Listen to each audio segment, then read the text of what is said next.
What a game it was on Thursday night. Double overtime, and the Spurs started off red hot from three-point range, finished the game shooting 84% from outside. So many stats there. And in the rematch, Russell Westbrook had a career-high 24 assists last time out. Looking to duplicate that. LaMarcus Aldridge had a career-high 56 points the previous game. The Spurs, they jump out to the lead. Marcus Aldridge, finishing where he left off. Nice little turnaround. Nothing you can do about that. And then DeMar DeRozan. You know where he lives. Where's Is that the same spot? Where does he live, Chris? In the mid-range. Absolutely. Spurs take a 10-point lead. Third quarter, Thunder get it going. Paul George, nice setup from Westbrook. Struggle shooting, but look good there. Dennis Schroeder, nice touch around the basket. He was the story of the game. Schroeder gave them a lot of energy tonight, especially in the second half. He turned this game around totally in OKC's favor. You're right. 19 points all in the second half. Hey now. 6 assists as well. Thunder getting fancy. Let's dance. Breaking time. Hey, That's Smitty's top 5 under the rim. Hey, Griff, they say it's slippery when wet out there. Westbrook. More. How about some defense from Schroeder? Look at this pass, though. Oh, that is saucy. The between the legs to Russ, loving it. Is it barbecue? Oh, that is saucy. Yeah, that's barbecue. Sriracha? Yeah, that's Tibbs barbecue sauce. Boy, I'm with you when you're right. That's that good Tibbs. They missed that layup. Billy Donovan does not like the sauce. Hey, what's he going to do, yell at Russ? Doubt it. Westbrook in the open court, a thing of beauty. 24 points, 10 rebounds, 7 assists. Uh-oh, Patty. Patty looked at it. Yeah, the fake behind the back. Patty was looking for where the ball was. And the Thunder, a rebound from their double overtime loss with the win 122-112. So Dennis Schroeder, you see him in the box score, 19 points, 6 assists, those 4 steals. That doesn't even tell the whole story of how incredible he was for the Thunder. How does it work for him in Westbrook in that backcourt? I think it works out perfect because he's the piece that when he's rolling, they can use everything he has or can give. But if he's not playing well, it's not that big of a deal. And so there's very minimal pressure on him when he comes into a ball game. He can be very, very aggressive and try to impose his will. And it gives the Oklahoma City Thunder, obviously, another ball handler, somebody else that can get their own shot, get down the lane, create shots for others. So when Russ goes out of the game, Schroeder can have an impact, and he can also play with Russ, as you saw in some of those highlights, and he continues to press the pace, get down the lane and put pressure on you. He defends, get out and passing lanes, and he totally turned this game around for OKC in the second half. Yeah, and I love the highlight package we did because it does show him with Russ sitting, and it shows him playing alongside Russ, and that's the versatility that he gives them. It also speaks to the fact that OKC really needs another two-way wing. Yeah. Terrence Ferguson has stepped up and played some good ball of late, had a huge game the other night for them, but has not been a consistent contributor, and it'd be hard to expect him to. He's just 20 years old, played in Australia rather than coming to the States and playing in college. So I think it's a situation where you can see the growth and evolution is coming there, and when they get one more defensive-minded wing, they can really build on something with Schroeder and Russell together. Certainly, Schroeder, the team now 19-8 Thunder are when he scores 12 or more points, so that's something to keep an eye on. Blake Griffin had a great career in L.A., so is he the greatest Clipper player of all time? Quick, yes or no?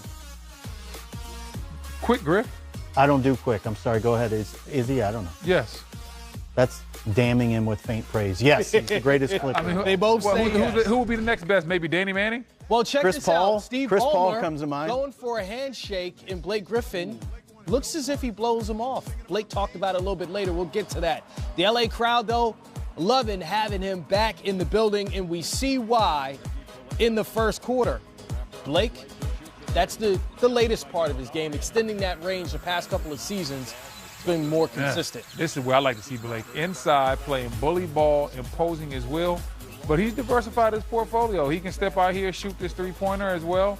And they let him play a lot. They let him handle the ball a lot. He's more of a point power forward now. 26 points in the first half for Blake Griffin. Detroit takes the lead by 6. Second half, how about this? This is the Blake we knew. That's the Blake from the Lob City days right there. So the Pistons in full control, ahead by 12, and it's Lou Will time. And Montrezl Harrell as well when Lou Will. He dunked so hard. Hey, Griff, he hates rims. I'm just going to let you know that right now. And everybody's guarding Lou Will. 44 points for Blake Griffin. Montrezl Harrell with 21. And a lot of strong plays around the basket. Keeping the Clippers close. Just a three-point game. Lou Will ties it up. 22 points for him. You already know when the Clippers need a big-time bucket in the clutch, they're going to Lou Will. How about Blake Griffin and Andre Drummond working well together? And this is a really underrated part of Blake's game, obviously. His passing ability is something that's taken them to another level, and he's actually, over the last 15 games, averaging more assists than rebounds. Did you see that non-call? That was a foul. Yeah, with under 30 seconds to go. Lou Will not feeling that. Then tempers flare at the end. Patrick Beverley, always in the mix, Brendan. Yeah, Patrick Beverley always in the mix. You see him going after a lot of bigger guys, going after Blake, going after Embiid.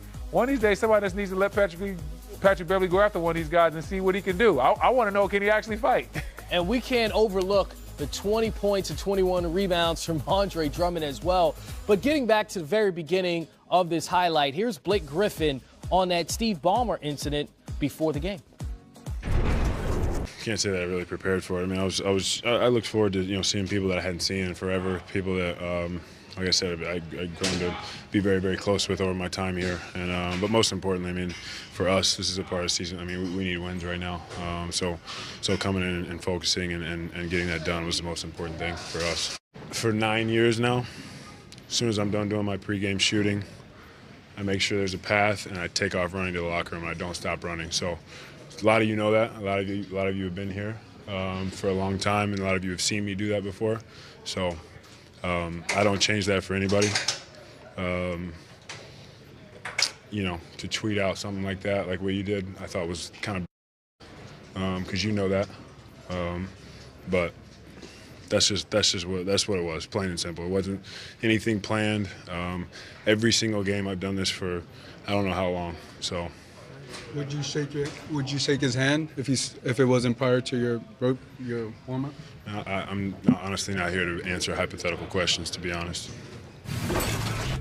Well, Blake Griffin still in the prime of his career. How about Father Prom? D. Wade continues his farewell tour. Up next on Game Time. Way more interesting than We have a full week of games, including tonight's Spurs and Thunder rematch. Sunday night, we have a finals rematch of sorts. LeBron James' current team will face his former team. Lakers host the Cavs. LeBron's still out with that injury. Tuesday, it's a doubleheader featuring the Lakers again as a nightcap. Pay close attention to Thursday afternoon. 3 o'clock game from London between the Wizards and the Knicks. And that will conclude a busy week of games right here on NBA TV. So we've officially passed the halfway point of the regular season. There's a line of demarcation in the top 5 teams in the Eastern Conference. We seem to know who they are heading towards the postseason. Unless there's a collapse, those 5 teams will be in. So your 6 through 11 teams all hovering around 500. Taking a look at those teams you see right there. Let's start with the Miami Heat because they seem to be in most control of their destiny. Justice Winslow now running the offense, 9-4 in their last 13 games. Brendan, why is that working so well for them, having Justice run that offense? Well, I think they really have a diversified portfolio in their game anyway. They don't really have a true point guard. They have multiple guards out there, multiple guys that can handle the ball. Justice gives them a defensive toughness, a tenacity. And he's improved his jump shot tremendously from when he first came out. So I think it works for their team, but they basically just getting their best guys out there, their athletic guys, and they're letting them all go out there and play and have an impact on the game. Griff, when we look at the Brooklyn Nets, that seems like a miraculous accomplishment by the front office, okay, because they're competitive now. Karis LeVert emerges as one of their best players. He goes down, and they just seem to respond by winning more games, winning 13 of their last 18. Can we assume that they're going to be in the mix in the playoffs as well? It's interesting. I think they're one of the teams that has to decide if they're a seller or a buyer. And when I look at their circumstance, I think you probably call them a team that's still trying to accumulate assets. They're going to keep trying to add picks. So I wouldn't be surprised to see Sean Marks and Trajan Langdon look at potentially moving somebody along the lines of Joe Harris, by way of example, who's on a tremendously team-friendly contract. He's shooting 48.5% from three. They can't move our guy Joe Griff. That's our guy. Well, I understand, and the thing for me is they actually made it possible for Joe to become Joe, in large part because Kenny Atkinson has built the environment that he has there. They are a team that tells each other what they need to hear. They have very high accountability standards there, and guys play both sides of the floor with equal passion. And so Joe has gotten an opportunity to really thrive there. But I also think that if you're in the situation they're in, adding picks would be really significant for them. And while they could probably make a playoff run and a playoff push, they may not think they can do damage in the playoffs, and maybe you push things down the road one more year. It's a possibility. Do you think that the young guys would benefit, though, from being in the playoffs and getting that experience, though? I do think there's value in that, but I also think if you get into the first round of the playoffs and it's a mismatch when you're there, they only get so much out of that. And the long-term benefit of getting additional picks that you can build around, probably greater. Now, the counter-argument to this is, look, Joe Harris is there for next year. If they're going to try to be good next year and be a playoff team, how do you live without a guy that shoots quite like that? And I could hear that argument as well. Well, taking a trip out west, when we look at the Utah Jazz, that's a team that we just all assumed would take a leap this season. And early in the year, they seemed to take a step back. Now they seem to be making that leap as far as Donovan Mitchell finding his stride. Last year, they got Rudy Gobert back to make their playoff push. This year, that wasn't the case. They were healthy and still struggled early on. What do you see from them now that's got them back on the winning track? Well, ironically, I think one of the things that happened is they've had so many injuries to their point guards. They've needed Donovan Mitchell to be more ball dominant, and they've needed him to value possessions more.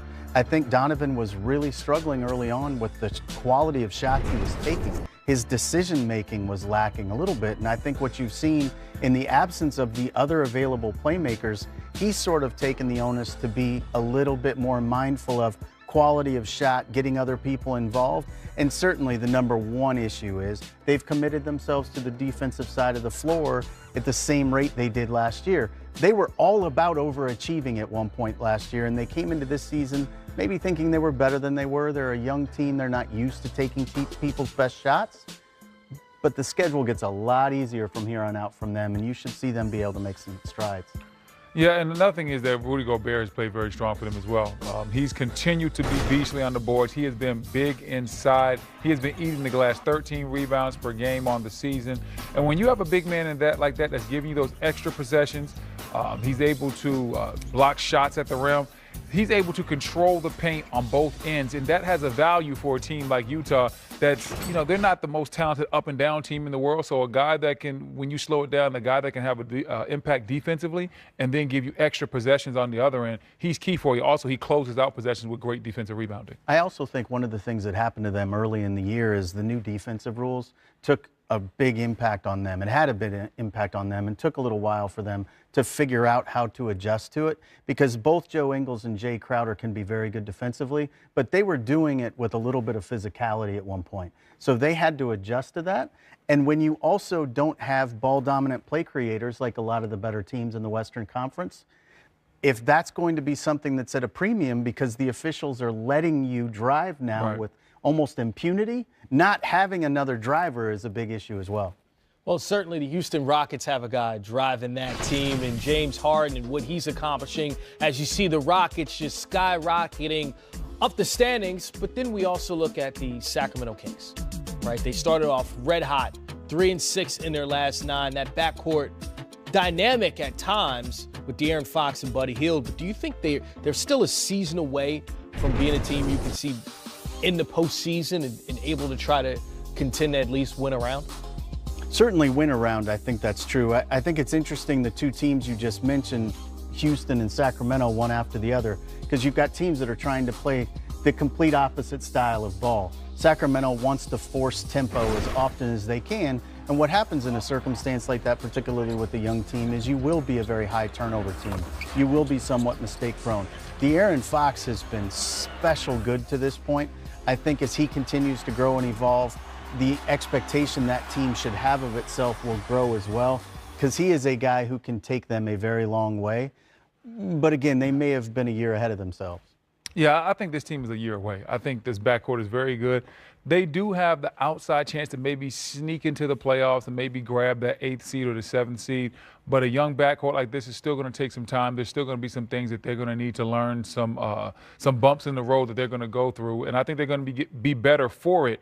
But in the short term, they're probably not going to make the playoffs. I definitely don't see them winning around, because if you're the 8th seed or the 7th seed, there's a strong chance you run into a team like Denver or Golden State. That probably wouldn't be good for Sacramento at this time. But Sacramento fans, they say it's all purple talk out there, whatever. Listen, the future is very bright. This backcourt is dynamic. And in a couple of years, when we see other backcourts slow down, we might be saying this is the backcourt of the future. They definitely have next. So looking at the bottom half of the Western Conference, trying to make that playoff push, of the teams you see there, who do you think will end up eventually into the postseason, and who do you think will be home thinking, we were close but no cigar?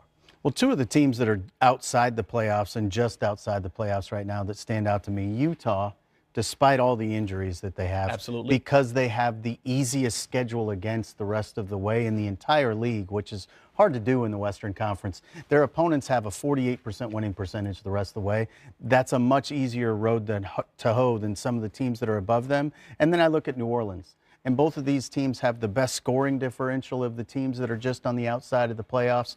And I think those are teams that are very likely to make a run. And depending on what happens with the Lakers and LeBron James, the length of his injury and his absence will have a great deal to say about who makes the playoffs and who doesn't. Right. Certainly something we're going to have to keep an eye out on the West Coast, trying to figure out, okay, what team still has the goods, what team does not. And when you look at Sacramento coming into this season, they've already overachieved, right? They've already gone to a place we didn't know that they would be. When you look at their roster overall and you look at the backcourt, you think that's solidified, and they have a young player in Marvin Bagley and another guy that they're developing in Harry Giles. What do you think their biggest need is as far as what they're going to try to do in the offseason in position they can grow fastest and most? Well, I think one of the things you've seen when they've talked about potential trades for Sacramento, and they've been linked to Enes Kanter by way of example, I think they're looking for a big who can score in the paint. I think they're looking for somebody that they can believe in at the 5 a little bit more offensively than Willie Cauley-Stein. At the same time, I'm not exactly sure that's the direction I would go if I was them, because the defensive component is so important, the rim protection component is so important. Enes Kanter is not a defensive player in any way.